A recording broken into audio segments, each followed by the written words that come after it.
بسم اللہ الرحمن الرحیم۔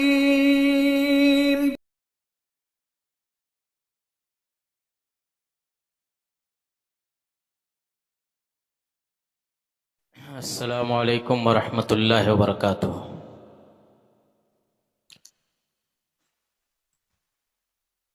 الحمد للہ رب العالمین، والصلاة والسلام علی سید الانبیاء والمرسلین، نبینا محمد وعلی آلہ واصحابہ ومن تبعہم بإحسان الی یوم الدین، اما بعد۔ محترم حاضرین،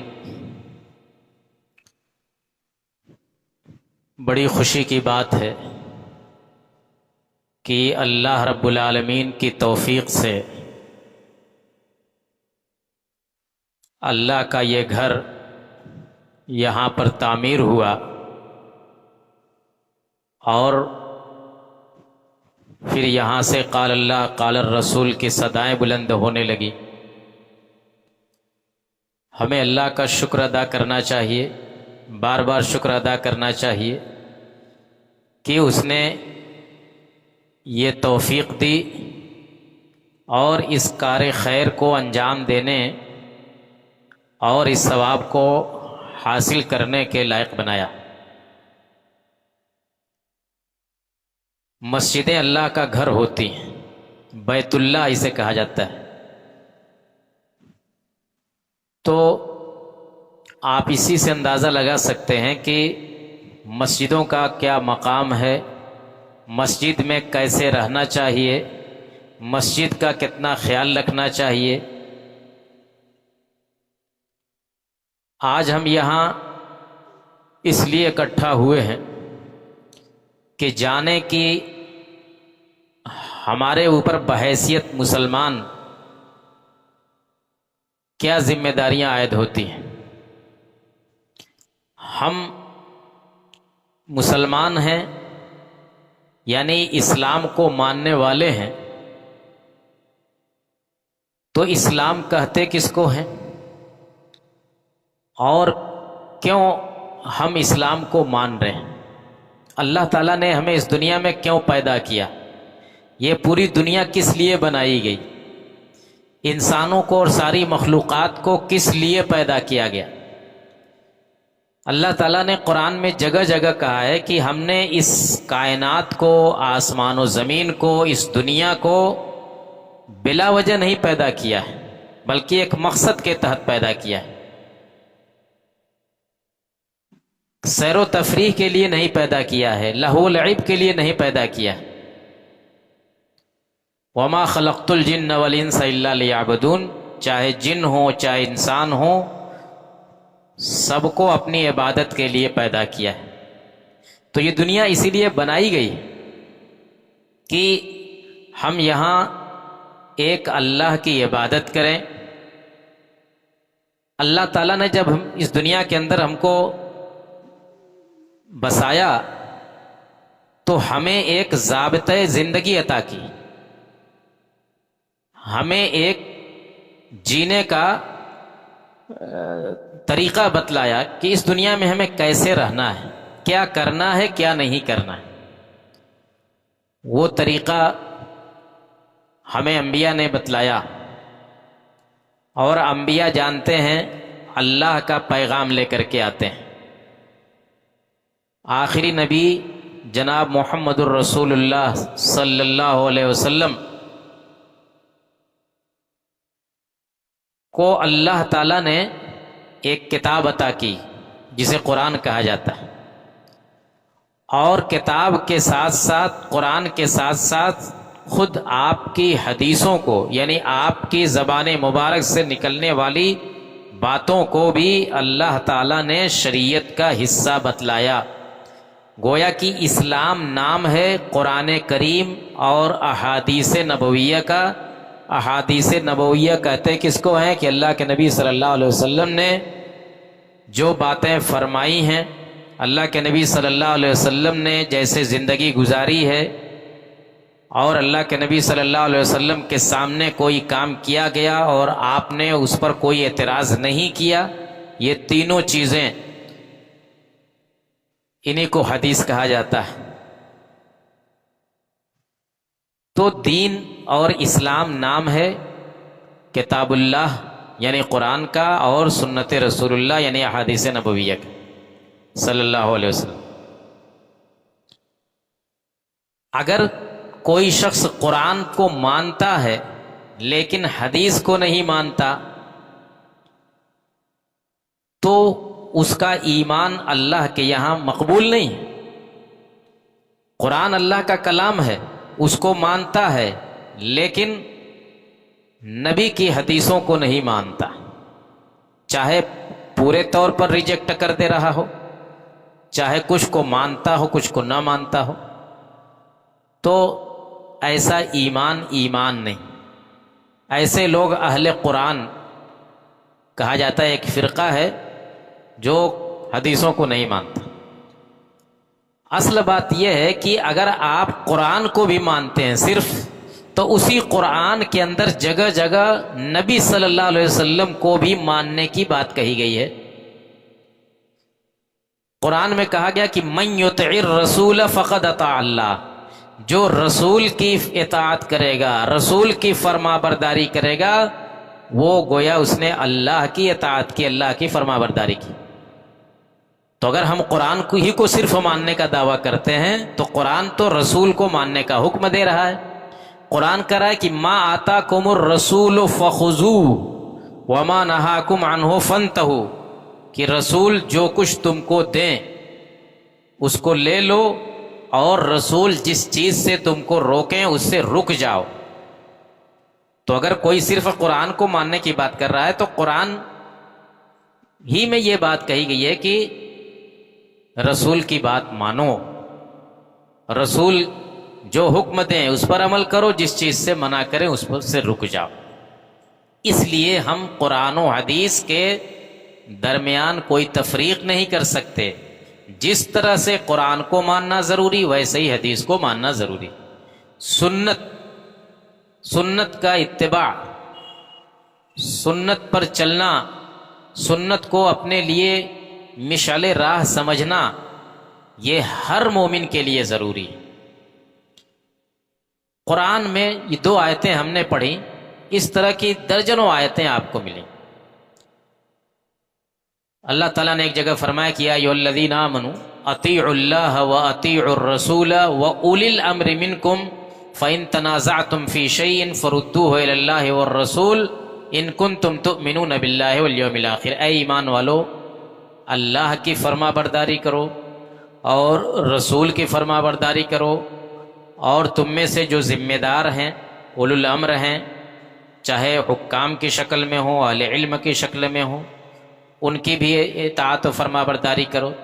اور اگر کسی معاملے میں تمہارے درمیان اختلاف ہو جائے، کسی مسئلے کو لے کر کے، کسی بات کو لے کر کے تمہارے درمیان اختلاف ہو جائے تو کیا کرو؟ فردوہ الی اللہ والرسول، اللہ اور اس کے رسول کی طرف لوٹا دو۔ یعنی اس کے سلسلے میں دیکھو کہ اللہ تعالیٰ کا کیا فرمان ہے اور نبی کا کیا فرمان ہے، بس یہاں اولو الامر کی بات نہیں کہی۔ اختلاف کے وقت صرف اللہ اور رسول کی طرف ہی لوٹانے کا، یعنی معاملہ کو پیش کر کے حل کرنے کا کہا گیا۔ اللہ کی طرف لوٹانے کا مطلب یہ کہ قرآن کریم میں دیکھو اس کا حل کیا ہے، اور رسول کی طرف لوٹانے کا مطلب یہ ہے کہ حدیثوں کے اندر اس کا حل کیا بتلایا گیا ہے، جو حل مل جائے بس اس کو مان لو۔ ان کنتم تؤمنون باللہ والیوم الآخر، اگر تم اللہ اور یوم آخرت پر ایمان رکھنے کا دعویٰ کرتے ہو تو۔ اسی بات کو آگے چل کر کے کہا کہ فلا وربک لا یؤمنون حتی یحکموک فیما شجر بینہم، کہ نبی لوگ اس وقت تک مومن نہیں ہو سکتے جب تک کہ اپنے آپسی معاملات میں آپ کو حکم نہ تسلیم کر لیں، آپ کو فیصل، آپ کو جج نہ بنا لیں۔ اگر آپسی معاملات میں آپ کے فیصلے کو قبول نہیں کرتے تو لوگ مومن نہیں ہو سکتے۔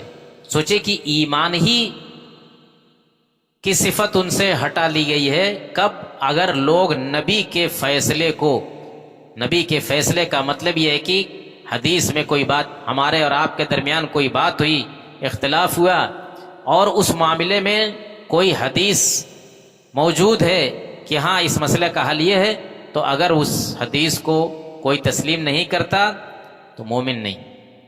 حتی یحکموک فیما شجر بینہم ثم لا یجدوا فی انفسہم حرجا مما قضیت ویسلموا تسلیما۔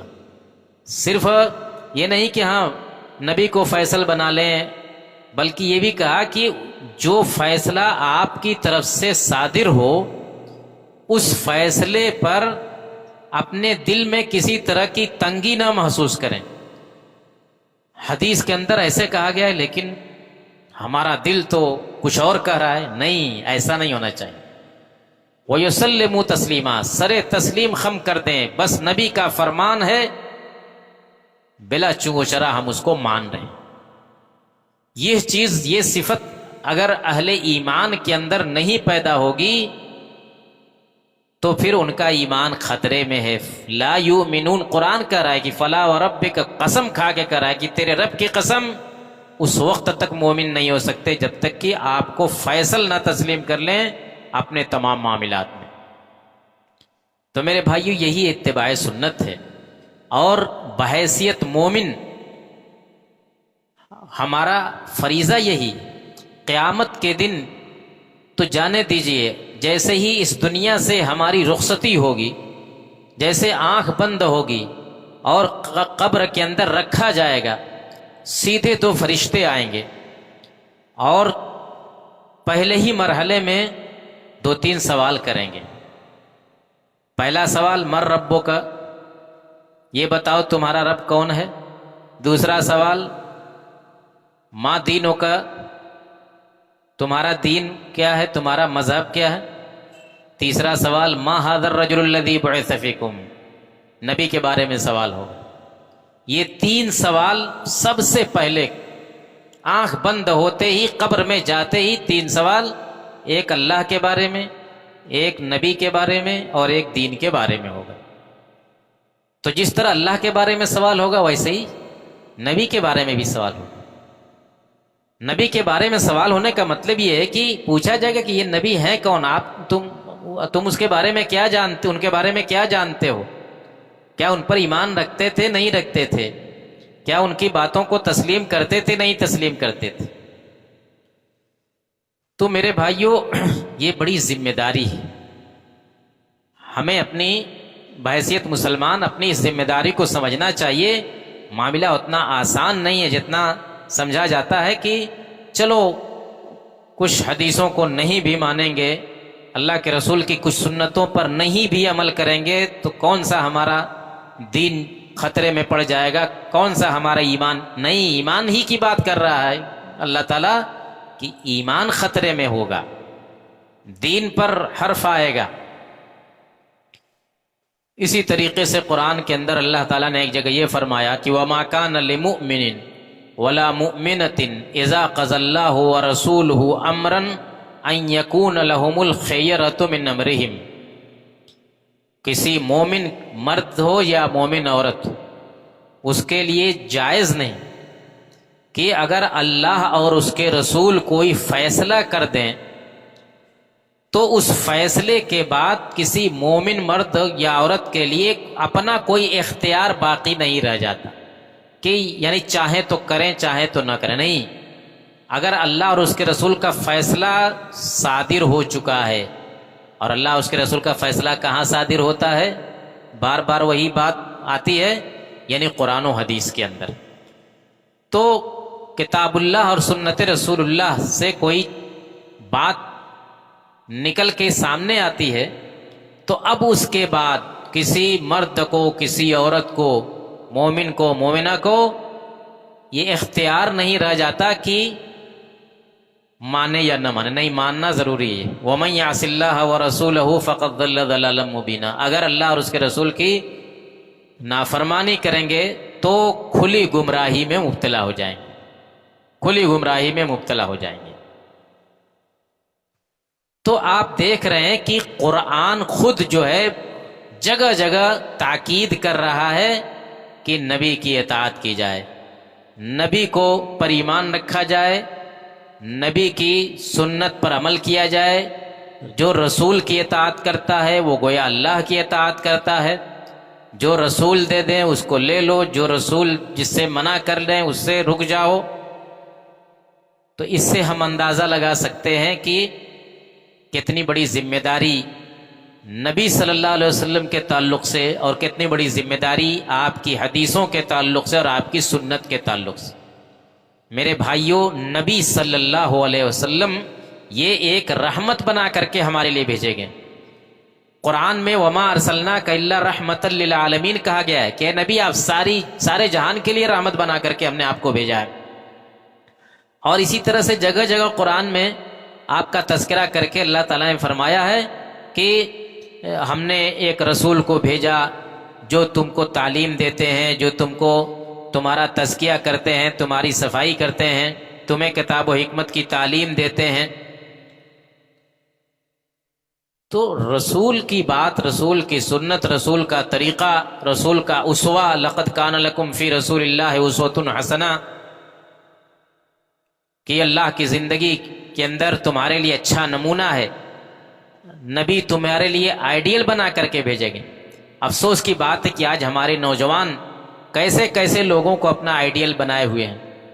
کوئی فلمی ستاروں کو اپنا آئیڈیل بنائے ہوئے ہے، کوئی کسی کرکٹر کو اپنا آئیڈیل بنائے ہوئے ہے، کوئی کسی ناچنے گانے والے کو اپنا نمونہ اور آئیڈیل بنائے ہوئے ہے.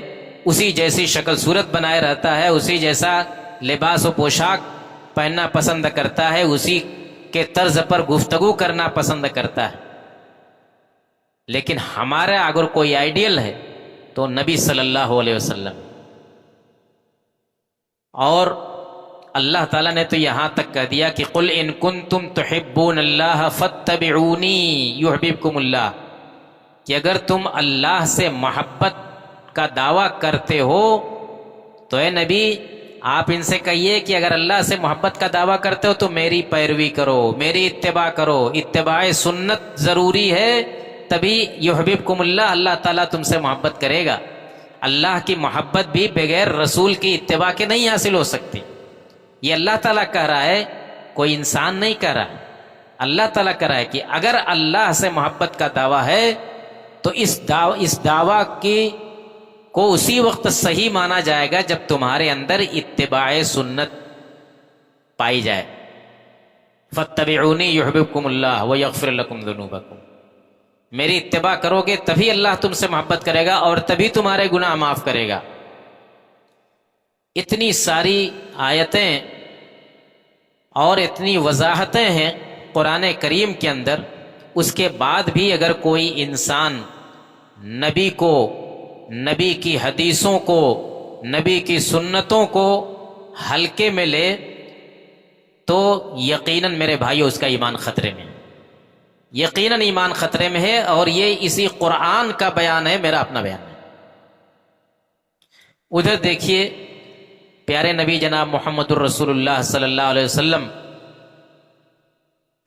جن کو اللہ تعالیٰ نے نبی بنا کر کے بھیجا. آپ جانتے ہیں مکے کے اندر جب آپ نے نبوت کا اعلان کیا تو کیسی فضا تھی وہاں کی، اور کیسے مکے والوں نے آپ کا جینا دوبھر کر دیا تھا. لیکن آپ جمے رہے، اکیلے رہے. شروع میں چند لوگ آپ کے ماننے والے تھے، پورے مکے والے آپ کے مخالف تھے. مکے میں اتنا ستایا گیا آپ کو، آپ کے جو چند صحابہ کرام تھے ان کو گرم پتھروں پر لٹا دیا جاتا تھا. نیچے گرم پتھر، اوپر سے گرم پتھر رکھ دیا جاتا تھا اور ان کو گھسیٹا جاتا تھا. اتنی ایذائیں پہنچائی گئیں. اور خود ہمارے نبی صلی اللہ علیہ وسلم کے ساتھ کتنی بدسلوکیاں کی گئیں کہ سجدے کی حالت میں آپ حرم کے اندر نماز پڑھ رہے ہوتے تھے، سجدے کی حالت میں ہوتے تھے، کوئی مشرک، کوئی کافر آ کر کے آپ کے گلے میں کپڑا ڈال کر کے کھینچتا تھا، آپ کی گردن میں کپڑا ڈال کر کے کھینچتا تھا.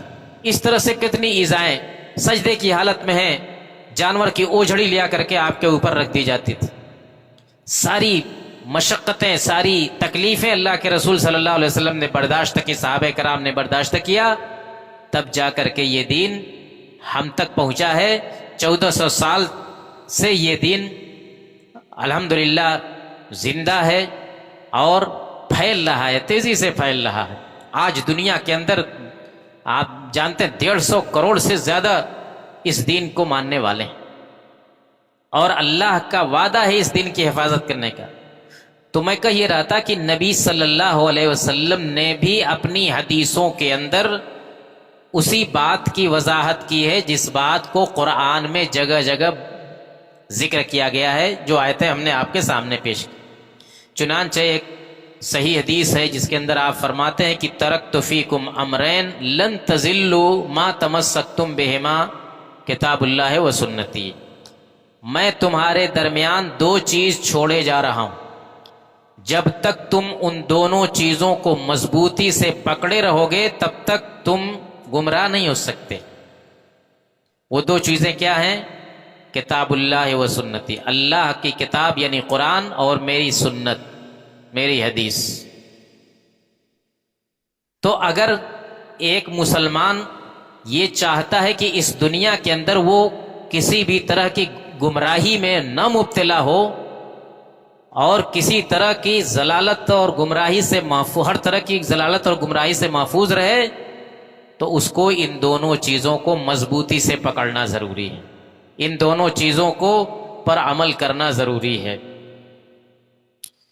ایک مرتبہ اللہ کے رسول صلی اللہ علیہ وسلم نے فرمایا کہ کل امتی یدخلون الجنت الا من ابا، کہ میری امت کے سارے لوگ جنت میں جائیں گے سوائے ان لوگوں کے جنہوں نے انکار کیا۔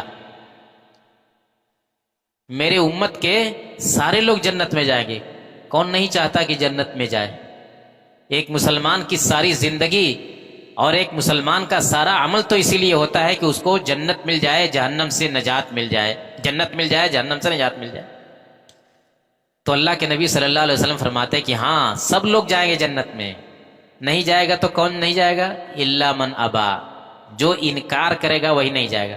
صحابہ نے پوچھا کہ اللہ کے رسول یہ انکار کرنے کیا مطلب ہے؟ کون انکار کرے گا؟ قال من اطاعنی دخل الجنہ ومن عصانی فقد ابا، آپ نے کہا کہ جو میری اطاعت کرے گا، جو میرے بتائے ہوئے راستے پر چلے گا وہ جنت میں جائے گا، اور جو میری نافرمانی کرے گا وہی انکار کرنے والا ہوگا، یعنی وہی جنت میں نہیں جائے گا۔ تو دیکھیے جنت کا داخلہ، جنت کا ٹکٹ ہے اطاعت رسول۔ اگر یہ ٹکٹ نہیں ہے کسی کے پاس تو جنت میں نہیں جا سکتا۔ وہ انکار ہی تو ہے کہ اللہ کے رسول کی بات نہ مانی جائے، اللہ اور اس کے رسول کی بات چھوڑ کر کے کسی اور کی بات مانی جائے۔ آپ نے کہا کہ جو شخص ایسا کرے گا اس کے علاوہ باقی سب لوگ جنت میں جائیں گے۔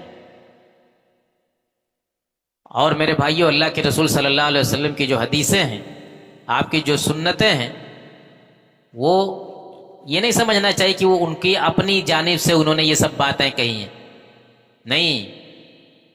قرآن خود کہتا ہے کہ وَمَا يَنْطِقُ عَنِ الْهَوَىٰ إِنْ هُوَ إِلَّا وَحْيٌ يُوحَىٰ، نبی اپنے من سے نہیں بولتے، نبی اپنے من سے اپنی خواہش سے نہیں بولتے کوئی بات، ان کے پاس وحی آتی ہے، وہی وحی وہ پیش کرتے ہیں۔ تو گویا کہ جو حدیثیں بھی، قرآن کا وحی ہونا تو بالکل واضح ہے، اس کے بارے میں کسی کو شبہ ہی نہیں، لیکن حدیثوں کے بارے میں بھی کہا گیا کہ وہ بھی من جانب اللہ، اللہ کی جانب سے ہوتی۔ اسی بات کو اللہ کے نبی صلی اللہ علیہ وسلم ایک صحیح حدیث کے اندر فرماتے ہیں کہ الا انی اوتیت الکتاب ومثلہ معہ، کہ سن لو مجھے قرآن بھی دیا گیا ہے اور قرآن جیسی ایک چیز اور دی گئی۔ قرآن بھی دیا گیا مجھ کو، دیا گیا کا مطلب کیا ہوا؟ یعنی اللہ کی جانب سے دیا گیا، اور قرآن ہی کی طرح ومثلہ معہ، قرآن ہی جیسی ایک چیز اور دی گئی ہے۔ وہ ایک چیز اور کیا آپ کو دی گئی؟ یہی آپ کی سنت، آپ کی حدیثیں، گویا کہ یہ بھی اللہ کی طرف سے آپ کو ملی ہیں۔ آپ نے اپنے من سے یہ باتیں نہیں کہی کہ یہ کرو، یہ کرو، یہ مت کرو، یہ مت کرو۔ جو چیزیں حدیثوں کے اندر ہیں وہ بھی اللہ کی ہی دی ہوئی ہیں، اسی لیے تو قرآن میں کہا گیا کہ جو رسول کی اطاعت کرے گا وہ گویا اللہ کی اطاعت کرتا ہے۔ تو الا انی اوتیت القرآن ومثلہ معہ، اس طرح سے بہت ساری حدیثوں کے اندر اللہ کے رسول صلی اللہ علیہ وسلم نے اس بات کو واضح کیا ہے کہ سنت پر عمل کرنا، حدیث پر عمل کرنا، سیدھے سمجھو کہ اللہ کی اطاعت، سیدھے سمجھو کہ قرآن کو ماننے کے مترادف، لہذا قرآن کو سنت سے الگ نہیں کیا جا سکتا، قرآن کو سنت سے الگ نہیں کیا جا سکتا۔ ایک مرتبہ حضرت جابر بن عبداللہ صحابی رسول ہیں، وہ کہتے ہیں کہ اللہ کے رسول صلی اللہ علیہ وسلم جب بھی خطبہ دیتے تھے تو پہلے حمد و ثنا بیان کرتے تھے، اللہ کی تعریف، الحمدللہ نحمدہ وغیرہ، پھر اس کے بعد اس کی اور ثنا بیان کرتے تھے، اور پھر آگے کہتے تھے کہ من یہدہ اللہ فلا مضل لہ ومن یضللہ فلا ہادی لہ، ان اصدق الحدیث کتاب اللہ واحسن الہدی ہدی محمد صلی اللہ علیہ وسلم، کہ سب سے سچی کوئی کتاب ہے، سب سے سچا کوئی کلام ہے تو وہ اللہ کا کلام ہے، یعنی قرآن کریم ہے، اور وَإِنَّ أَحْسَنَ الْهَدْيِ هَدْيُ محمد، سب سے بہترین طریقہ، سب سے بہترین طریقے زندگی محمد صلی اللہ علیہ وسلم کا طریقے زندگی۔ اور پھر وَكُلُّ مُحْدَثَةٍ بِدْعَةٍ وَكُلُّ بِدْعَةٍ ضَلَالَةٍ وَكُلُّ ضَلَالَةٍ فِي النَّارِ، کہ دین میں ہر نئی چیز جو ایجاد کی جائے گی وہ بدعت ہوگی، اور ہر بدعت گمراہی ہوگی، اور ہر گمراہی کا انجام جہنم۔ تو اللہ کے رسول صلی اللہ علیہ وسلم یہ باتیں کچھ الفاظ کے فرق کے ساتھ آپ کے اکثر خطبوں میں ملتی ہیں، ہر خطبے میں یہ بات کرتے ہیں۔ اسی کو آپ اکثر دوسرے الفاظ میں سنتے ہیں کہ فَإِنَّ خَيْرَ الْحَدِيثِ کتاب اللہ وَخَيْرَ الْهَدِيِ هَدِيُ محمد صلی اللہ علیہ وسلم۔ تو ہم ہر خطبے میں سنتے ہیں کہ سب سے بہترین طریقہ نبی کا طریقہ ہے، تو اب اس کے بعد ہم کوئی دوسرا طریقہ تلاش کریں، کہیں دوسری جگہ سے دین کی روشنی حاصل کرنے کی کوشش کریں، تو یہ بہت بڑی بدقسمتی کی بات ہوگی۔ حضرت عرباض بن ساریہ ایک صحابی ہیں، وہ کہتے ہیں کہ ایک مرتبہ اللہ کے رسول صلی اللہ علیہ وسلم نے ہم کو نصیحت کی، وہ ایسی نصیحت کی کہ ذرفت منہ العیون ووجلت منہ القلوب، اس نصیحت کو سن کر کے ہماری آنکھوں سے آنسو جاری ہو گئے، اور اس نصیحت کو سن کر کے دل تڑپنے لگے، دل کے اندر بھونچال آ گیا اور آنکھوں سے آنسو جاری ہو گئے۔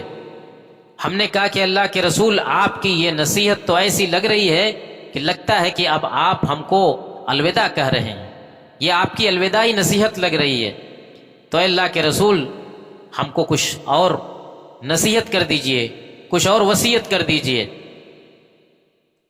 آپ نے فرمایا کہ سنو، انہ من یعش منکم بعدی فسیرا اختلافا کثیرا، اس سے پہلے آپ نے فرمایا کہ اوصیکم بتقوی اللہ والسمع والطاعہ وان کان عبدا حبشیا، میں تم کو وصیت کرتا ہوں اللہ سے ڈرنے کی، ہمیشہ اللہ کا خوف اپنے دل کے اندر، کوئی بھی کام کرنا ہو تو پہلے اللہ کو ذہن میں رکھو کہ اللہ تعالی ہم کو دیکھ رہا ہے، اللہ تعالیٰ کے سامنے ہم کو اس کا جواب دینا ہے۔ اسی طریقے سے جو تمہارے حکام ہیں ان کی باتوں کو سنو اور ان کی باتوں کو مانو، بھلے کوئی حبشی غلام ہی تمہارا ذمہ دار بنا دیا جائے، تمہارا حاکم بنا دیا جائے، تو اس کی سمع و طاعت یعنی اس کی بات کو سننا، اس کو ماننا ضروری ہے۔ اگر وہ جائز چیز کا حکم دیتا ہے تو اس کو ماننا ضروری ہے۔ پھر آپ نے فرمایا کہ من یعش منکم بعدی فسیرا اختلافا کثیرا، کہ جو تم میں سے میرے بعد زندہ رہے گا وہ بڑا اختلاف دیکھے گا، میرے بعد جو لوگ رہیں گے، اب وہ چاہے آپ کے زمانے ہی کے اندر ہوں یا آپ کے بعد کے زمانے میں ہوں، تو میرے بعد بڑے سارے اختلافات لوگوں کے اندر پیدا ہوں، تو اس اختلاف کے موقع پر کرنا کیا ہے آپ نے یہ بھی بتلا دیا، بیماری بھی بتلائی اور علاج بھی بتلایا کہ یہ بیماری پیدا ہوگی اس کا علاج ایسے کرنا۔ بیماری یہ ہوگی کہ آپس میں بڑا اختلاف ہوگا، کوئی کچھ کہے گا، کوئی کچھ کہے گا، یہ کرنا چاہیے، یہ نہیں کرنا چاہیے، اس کو ماننا چاہیے، اس کو نہیں ماننا چاہیے. فعلیکم بسنتی وسنت الخلفاء الراشدین المہدیین. اس وقت تم میری سنت پر جمے رہنا اور میرے جو خلفاء راشدین ہیں، صحابہ کرام، چاروں خلفاء، حضرت ابوبکر، حضرت عمر، حضرت عثمان، حضرت علی، ان کی سنت اور ان کے طریقے کو بھی مضبوطی سے پکڑے رہنا. سب سے پہلے میری سنت، اگر میری سنت کے اندر اس مسئلے کا حل نہ ملے تو پھر ان خلفاء راشدین کے بارے میں دیکھنا کہ انہوں نے کیا فیصلہ دیا ہے. فعلیکم بسنتی و سنت الخلفاء الراشدین. گویا اتباع سنت ہی ہمارے تمام اختلافات کا حل ہے. جہاں اختلاف ہوا وہی بات قرآن نے کہی تھی کہ فَإِن تَنَازَعْتُمْ فِي شَيْءٍ فَرُدُّوهُ إِلَى اللَّهِ وَالرَّسُولِ. وہی بات حدیث کے اندر بھی کہی گئی ہے کہ جب تم اختلاف دیکھو تو میری سنت پر جم جاؤ اور خلفائے راشدین کی سنت پر جم جاؤ. وَعَزُّوا عَلَيْهَا بِالنَّوَاجِزِ. اور دانتوں سے اس کو مضبوطی سے دبا لینا. کس کو؟ میری سنت کو، میرے صحابہ کی سنت. عزو علیہ یعنی مضبوطی سے پکڑے رہنا. لوگ تم کو اس سنت سے ہٹانا چاہیں گے، ہٹنا نہیں. جیسے دانت سے کوئی چیز دبا کر کے رکھی جاتی ہے تاکہ کوئی اس کو چھڑا نہ سکے، اسی طرح سے میری سنت پر تم مضبوطی سے جڑے رہنا، ڈٹے رہنا. کب؟ جب بہت زیادہ فتنہ فساد ہو، اختلاف ہو، لوگ اپنے اپنے راستوں کی طرف بلا رہے ہوں تو تم میرے راستے پر جمے رہنا، اتباع سنت پر قائم رہنا. میرے بھائیوں، اس سلسلے کی 2 مثالیں دے کر کے میں اپنی بات ختم کروں گا. پہلی مثال، ایک صحابی ہیں عبداللہ بن مغفل رضی اللہ تعالیٰ عنہ. انہوں نے ایک مرتبہ دیکھا کہ ایک شخص ہاتھ پر کنکری رکھ کر کے اسے مارتا ہے. کچھ لوگ ہوتے ہیں کنکری یا کوئی کنکڑ وغیرہ لے کر کے اس طرح سے مارتے ہیں. تو ایک آدمی کو دیکھا انہوں نے کہ وہ ایسے کر رہا ہے، تو عبداللہ بن مغفل رضی اللہ عنہ نے کہا کہ اے شخص، میں نے اللہ کے رسول صلی اللہ علیہ وسلم کو سنا ہے کہ آپ اس طرح سے کنکری مارنے کو منع کر رہے تھے، اور آپ نے یہ بھی فرمایا تھا کہ اس سے نہ تو کسی چیز کا تم شکار کر سکتے ہو اور نہ کسی دشمن کا کوئی نقصان ہو. بھائی کنکری مارنے کا مطلب کیا ہے؟ کس لیے مارتے ہو؟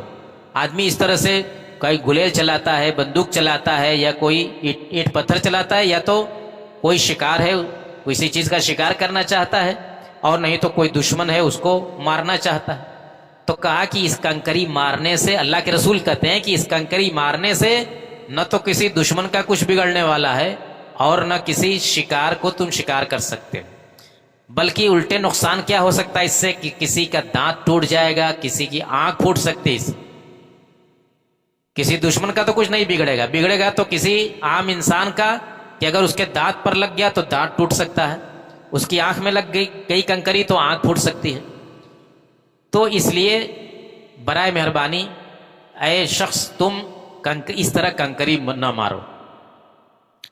عبداللہ بن مغفل کہتے ہیں کہ اس کے بعد پھر میں نے اس آدمی کو دیکھا دوبارہ کہ پھر وہی کام کر رہا ہے، پھر اسی طرح سے کنکری مار رہا ہے بیٹھا. تو بہت ناراض ہوئے، کہا کہ میں نے تم کو اللہ کے رسول صلی اللہ علیہ وسلم کی حدیث سنائی اور پھر بھی تم یہ کام کر رہے ہو. واللہ لا اکلمک ابدا، اللہ کی قسم اب میں تم سے کبھی بات نہیں کروں گا. اللہ کی قسم میں تم سے بات نہیں کروں گا. کیوں؟ حدیث کا تم انکار کر رہے ہو یا حدیث کی مخالفت کر رہے ہو. میں نے صراحت سے تم کو اللہ کے رسول کی حدیث سنائی اور اس کے بعد بھی تم وہی کام کیے جا رہے ہو.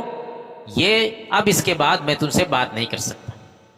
یعنی جو شخص شریعت کی خلاف ورزی کرے اس کا بائیکاٹ کیا جا سکتا ہے، اس کا بائیکاٹ کیا جا سکتا ہے. ایک مثال یہ بھی دیکھیے. دوسری مثال، بہت سارے لوگ سمجھتے ہیں کہ نیت اگر اچھی ہے تو چلو ہر کام، یعنی ثواب کی نیت سے جو بھی کام کرتے ہیں، چاہے شریعت میں اس کی اجازت ہو نہ ہو، تو ثواب کی نیت سے ہے تو کیا ہی جا سکتا ہے. نہیں، کسی بھی عمل کے قبول ہونے کے لیے یا صحیح ہونے کے لیے دو شرط ہیں. ایک تو یہ کہ نیت صحیح ہو، دوسرے یہ کہ شریعت کی تعلیم کے مطابق ہونا چاہیے وہ کام، تبھی اللہ تعالیٰ کے یہاں مقبول ہوگا، ورنہ نہیں ہوگا. سعید بن مسیب ایک تابعی ہیں، یعنی تابعی کا مطلب کہ صحابی کے بعد والا طبقہ جو ہے، جنہوں نے اللہ کے رسول کو نہیں پایا، صحابہ کو پایا. تو سعید بن مسیب کہتے ہیں کہ میں نے ایک شخص کو دیکھا کہ فجر کی اذان ہونے کے بعد، طلوع فجر کے بعد وہ سنت پر سنت پڑھے جا رہا ہے، جبکہ اللہ کے رسول صلی اللہ علیہ وسلم نے فرمایا کہ جب فجر طلوع ہو جائے تو سوائے فجر کی 2 رکعت سنت کے اور کوئی سنت نہیں ہے.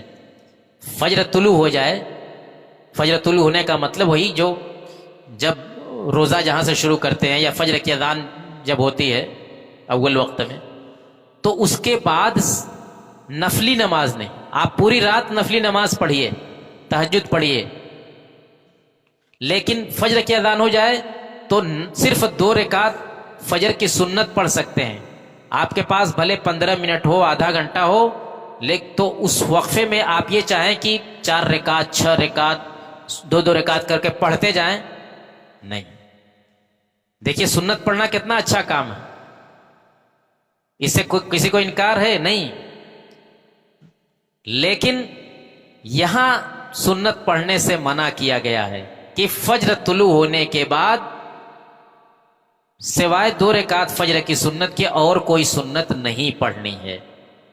اور وہ بھی کب تک پڑھنی ہے؟ جب تک فجر کی اقامت نہ ہو جائے. جب فجر کی اقامت ہو جائے تو پھر اللہ کے رسول کی ایک دوسری حدیث آتی ہے کہ جب نماز قائم ہو جائے تو پھر کوئی سنت نہیں پڑھی جا سکتی، وہ چاہے فجر کی ہو چاہے کوئی اور. بہرحال تو اس آدمی کو دیکھا کہ یہ فجر طلوع ہونے کے بعد سنت پر سنت پڑھے جا رہا ہے. آپ نے کہا کہ اے اللہ کے بندے، یہ کام صحیح نہیں ہے، مت پڑھو اب سنت. تو دیکھیے کہ وہ آدمی کیا کہہ رہا ہے، جواب کیا دیتا ہے. کہتا ہے کہ کیا اللہ تعالیٰ نماز پڑھنے پر بھی مجھ کو عذاب دے گا؟ اللہ تعالیٰ نماز پڑھنے پر بھی مجھ کو، یعنی میں نماز ہی تو پڑھ رہا ہوں، کون سا غلط کام کر رہا ہوں؟ نماز ہی تو پڑھ رہا ہوں، کون سا غلط کام کر رہا ہوں؟ کیا نماز پڑھنے پر اللہ تعالیٰ مجھ کو عذاب دے گا؟ آپ کہہ رہے ہیں کہ مت پڑھو مت پڑھو، غلط کام ہے. انہوں نے کہا کہ نہیں، نماز پڑھنے پر اللہ تعالیٰ نہیں عذاب دے گا تم کو، حدیث کی خلاف ورزی کرنے پر تم کو عذاب دے گا، حدیث کی خلاف ورزی کرنے پر تم کو عذاب دے گا. تو اس سے یہ معلوم ہوا میرے بھائیوں کہ حدیث پر عمل کرنا اور اللہ کے رسول صلی اللہ علیہ وسلم کی سنت پر عمل کرنا کتنا ضروری ہے. صرف نیت اچھی ہو کہ ہاں چلو بھائی نیت اچھی ہے، اچھا ہی تو کام کر رہا ہوں، کوئی غلط کام تھوڑی کر رہا ہوں، نفلی ہی تو پڑھ رہا ہوں، سنت ہی تو پڑھ رہا ہوں، نماز ہی تو پڑھ رہا ہوں، کون غلط کام کر رہا ہوں؟ نہیں، عبادت بھی کرنی ہے تو اسی طریقے پر جو طریقہ اللہ کے رسول صلی اللہ علیہ وسلم نے بتلایا ہے. تو یہ ہے میرے بھائیوں اطاعت رسول کا معاملہ، اتباع سنت کا معاملہ. اور آپ نے دیکھا کہ سیدھے یہ چیز ہمارے دین سے جڑی ہوئی ہے، ہمارے ایمان سے جڑی ہوئی ہے. اگر اس سلسلے میں ہم سے کوئی کوتاہی ہوتی ہے تو ہمارا ایمان خطرے میں رہتا ہے. اس لیے آئیے ہم عہد کریں کہ جس قدر ہو سکے ہم قرآن کریم کے اوپر بھی اور اللہ کے رسول صلی اللہ علیہ وسلم کی حدیثوں پر بھی عمل کرنے کی کوشش کریں گے، عمل کرنے کی کوشش کریں گے، کیونکہ اسی میں ہمارے دین کی اور دنیا دونوں کی بھلائی. اللہ تعالیٰ سے یہی دعا ہے کہ الہ العالمین تو ہمیں کتاب اللہ کے ساتھ ساتھ سنت رسول اللہ صلی اللہ علیہ وسلم پر بھی عمل کرنے کی توفیق عطا فرما.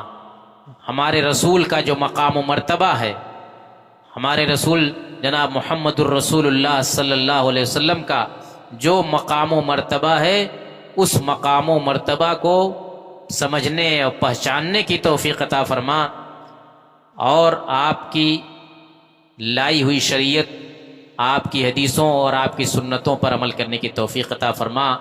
مولا کریم جب تک تو ہمیں زندہ رکھ، دین پر، اسلام پر زندہ رکھ، اور جب ہمارا خاتمہ ہو تو ایمان پر خاتمہ ہو۔ آمین۔ وصلی اللہ وسلم علی خیر خلقہ محمد وعلی آلہ واصحابہ اجمعین، وآخر دعوانا ان الحمد للہ رب العالمین، والسلام علیکم ورحمۃ اللہ وبرکاتہ۔